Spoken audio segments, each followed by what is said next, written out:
Uzamani Ndlovu umama we-community eseMachinga okwenze saze safika kulesi sibanga ukuthi ihhovisi kaprincipal asilifuni. Sinanzelela ukuthi isikolo lesi sisifa uhead kalama powers agcweleyo, uprincipal nguye osekhangela isikolo. Ngokunjalo lanxa nje bekungakhanya kungani sekuyinhlamvu ukuthi inani labantwana libe phezulu ukuze basebenze ngokugcweleyo bona.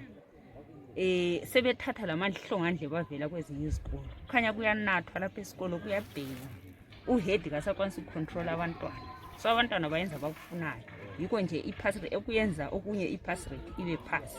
So nje community besifisa ukuthi ingenele uprincipal aphume, uhead azimele yedwa sibone lapha ehluleka khona. Ngoba nxa kusesikhathi ungene ofisini lapha kulento oyifunayo kulento eyonakeleyo, uhead kwesikhathi lolo daba uyabe engalwazi uyaziwa nguprincipal.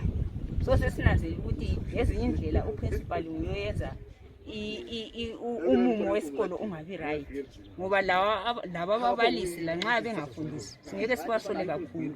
Kwesikhathi khona ukuthi ibehavior kaprincipal yeyenza labo basuke bayehle nje kuba yibo kwabo bangabi landaba lokufundisa abantwana.